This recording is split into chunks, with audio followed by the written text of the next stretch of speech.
right, thanks a lot, Alex, for that introduction. Actually, the work that I did for that talk that you mentioned back in 2018 was actually led up to the book that I wrote. It was called Shape Up, and it was really helpful to actually have that chance to give that talk. So I'm glad to hear, the reactions that came from that. So actually, I wrote a book called Shape Up in 2019, and the key idea that the book was about was this notion of we've got a limited amount of time to actually make progress on something that we really want to do that's important in the product, something that's an important goal to reach for the business. And if we want to actually get meaningful projects shipped, in a certain amount of time, then we've got to kind of take that time box and say, this is the amount of time that we're actually strategically interested in spending. So not just the estimate that we get for the technical work, but really strategically, how much time do we want to spend on this? And then take that kind of big idea or whatever it is and shape it down and make design decisions and make technical decisions and make trade-offs so that it fits inside of that time box. And this was kind of the main idea behind the book. And it's been really exciting to see all of the feedback coming back. A lot of people talking about this notion of shaping and some of the ideas in the book since then. And if we fast forward to what's going on today in 2020, what we can really see is that a lot of folks have latched on to the theory and the principles that were introduced in the book. And now a lot of the struggles that I hear from people, I get a lot of messages, folks reaching out to me and saying, how do we actually tactically make this work inside of our company? How do we actually make sure that once we think that the work is ready to go, that we can actually successfully really move forward on the projects that we've shaped? And so there's a big question of kind of like how to actually make this work in the realities of different companies. So the realities of shaping have been a big focus lately. And if we look at what does it actually mean to get into the realities of shaping work, there's a problem that I hear over and over again, which is that there's a product team that's doing the shaping, that's preparing the work, and this product team gives the work to the build team. And they have this assumption that the build team should now be ready to just run with the project. Whenever there's a kickoff of a project, when the cycle starts, there's this sense of like, now we're off to the races, right? But then what happens in reality tends to actually be different. Questions come back to the product team. Questions come back about what about this case? What do we do about this? How do we make this decision? And the product team feels frustrated because they're like, I thought we already answered this, right? Or why are we talking about this again? I thought we were moving forward now. Or the feedback loop is slow because the work starts to spiral out into long discussions, right? And part of the reason those long discussions happen is because different people have different definitions for what things meant in the work that they thought was shaped, right? Especially between the perspectives of business, product, and engineering, there can be very different interpretations of what gets said when a project gets formed. So to actually try and get into what are the tactical things that we do to really solve these problems, I actually reached out to some friends of mine. Back when I first wrote the book, actually, I worked with some folks in Detroit. It's a company called Autobooks, and they're very, very innovative. They're like really on the cutting edge, particularly their product development team for how they do things. And actually, some of the examples in the book came from Autobooks projects, actually, that we were working on together at the very, very kind of bleeding edge of these ideas. And I reached out to them again, and we decided to do a project together because they recognized some of these challenges as they were growing too. And we said, basically, what are we going to do about this? What we understood was that this actually wasn't the fault of engineering. This wasn't a problem with the build team. Actually, product realized that they needed to firm up that they were doing the shaping. And that meant actually working with business at the start of the shaping process. So, not right before making the commitment to do the project, but much earlier to actually narrow down the problem and the outcome. Bringing engineers into the shaping process at different strategic points. So it's not just product and design talking about what they hope is possible, but actually having hard details from engineering about what the real possibilities are. And then putting more technical how into the shaping so that the shaping is answering the hard technical questions that are going to surface later and derail the project. So let's jump into a case study that shows an example of kind of what we were able to solve actually by working on this. So Autobooks had a specific situation coming up where they had a large number of people, a meaningful number of people were dropping off in terms of conversion at a specific point in their onboarding forms. So they had some forms where you had to fill out different information to get their, they were involved in, they are financial institutions. So there was a lot of information that had to get plugged in. And there was a specific point where there was a drop off there. And they said, look, we're behind in improving this number. We've had a target for this for a long time. And now, because of what's going on in the business, we've really got to show results on this thing in 10 days.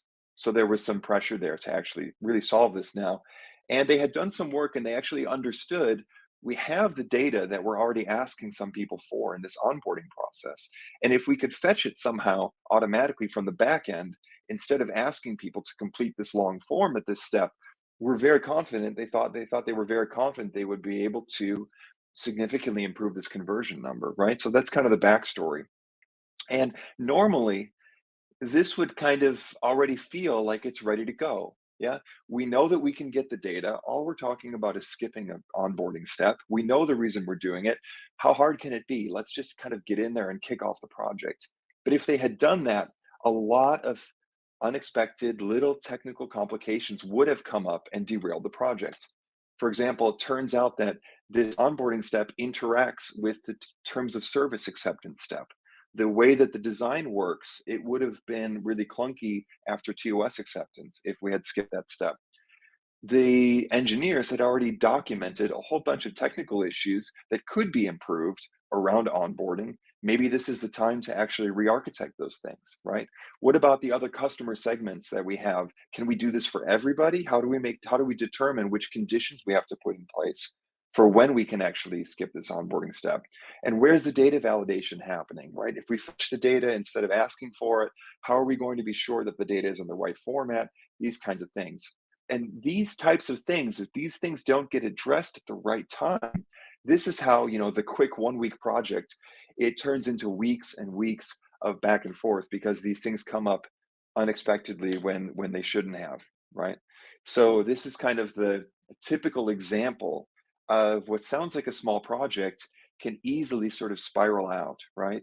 And then the people who maybe were pitching the project or shaping the project aren't the ones who are encountering these difficulties later when they arise. So then who's making the decision, right? And then how do we coordinate to actually have the conversations we need to have? It can just really start to take longer and longer and longer.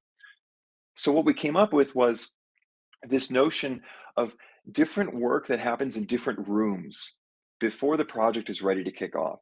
And we talk about different rooms because these are like different conversations that happen, different work that happens, and it's collaborative work. So this is kind of the bird's eye view. We're going to talk about some framing methods that we started using, some shaping methods we started using, and what it means to actually package the work that we've shaped. So this is happening with 2, 3 people together live in a room, and it can take place all in one day where they're kind of moving between rooms is almost like, okay, just saying to each other, now we're in shaping. Yeah, we're in shaping. Or it can actually be different calendar events that happen over the course of a week, if depending on the people that need to get pulled together. And then the other aspect of this is uh, this notion of spiking, which is there's specific pieces of work that is actually kind of heads down work that can be done before the project even starts to answer those hard questions, to fill in those really tricky details so that those surprises don't bite us later on when the project actually starts. So let's take a look at this in some closer detail. If we first talk about what is this framing? So, framing is a session that happens between the person who's leading the shaping process and a business owner. So, someone who really understands the business pressure and the business priorities. And here it's a question of narrowing down the problem. So, it's not just, let's rethink onboarding. And it's not just we've got this idea to skip an onboarding step, but actually getting specific enough. We think that there's a specific conversion goal we can reach. There's a reason why we're doing it now. There's this business deadline. And there's got to be maybe some way that we can skip this step that is going to kind of hit this target, right?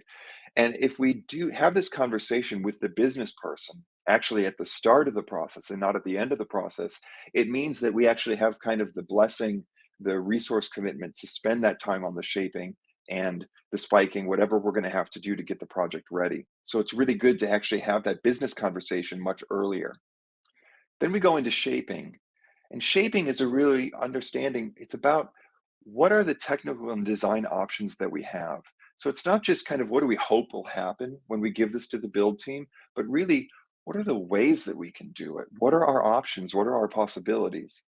If we kind of try and look at the difference between framing and shaping, we can look at it like this, that the framing is kind of like that hole to fill, right? It's the constraints. It's like, what is the problem? What's the outcome? How much time do we have, right? Totally redoing onboarding could be a 6-month effort with a whole bunch of research.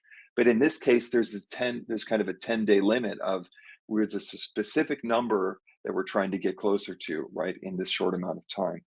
And then shaping is what are the different things that we could actually do based on the engineering knowledge we have, our knowledge of how the system works, our knowledge of our capabilities, right? Our knowledge of what's viable in the design. What are the different things that we could do that would solve the problem under the constraints that we have? So if we look into shaping, we say, what are our technical and design options? We've been using the language of paths. And here the question is, what are some different paths that we could take? So for example, here, we could skip the step entirely and backfill the data by, running a certain SQL query later because we have the data from another provider. We could fetch the data live in the moment and just pre-fill the form instead of actually skipping it, right? And then we don't have to reevaluate questions about client-side validation and so on.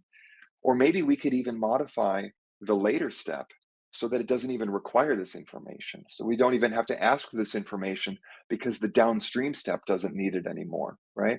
So these were some of the questions that were happening in this shaping session, whereas framing was the shaping with the business person. The shaping session is with the leader, some leader on the technical side who really understands the possibilities. So we come up with some different paths, and then we also have a question of different parts, right? What's the API we're going to use? Like, where would validation happen? In this session, questions are going to come up that can't be answered live in the room. And that's where we do spikes. So a spike is a little assigned piece of work that's not part of a build project. It's not something that's shipping to answer a question. So a question comes up in the shaping session, and we say, well, what are the pieces of data that we actually need according to all of the different integrations we have? How's the validation need to change? What is this going to happen? What's going to happen on mobile if we have to adjust the way the terms of service are accepted? So these are little units of work, and somebody goes and does this work heads down, and they don't deploy something. They come back with an answer, with details from the system that enable us to then make judgments about which path to go down and what to actually put into the project. And that brings us to packaging. Packaging is where we take those multiple paths and those multiple possibilities that we identified, and then we say, this is the path that we're going to go down. These are the parts that we've understood are technically important that have to be there. This is the information that we spiked. This is the knowledge that we gained that's going to answer the questions that are going to come up. And then that gets packaged into, here's the work that we're going to go do. And then we're really ready to give this work to the team, and they're going to be able to run with it because we've interacted with the technical people, we've interacted with the hard questions and the unknowns up front before having those things bite us as surprises inside of the project. So I can only do so much in the few minutes that we have, but that's kind of an overview from the bleeding edge of innovating on this kind of a problem. Autobooks has gone through, I think, 4 or 5 projects now using this process, and we're seeing amazing results. So if you want to kind of follow along with some of the new stuff that we're figuring out, I'm also publishing about this. You can find me at feltpresence.com. Thanks a lot. Thank you so much, Ryan. Really appreciate you joining us at SaaStock Remote. Loving the presentation, and I'm sure it's going to be as popular as the other stuff that we have on SaaStock. Great to see you, and thanks once again. Thanks, Alex.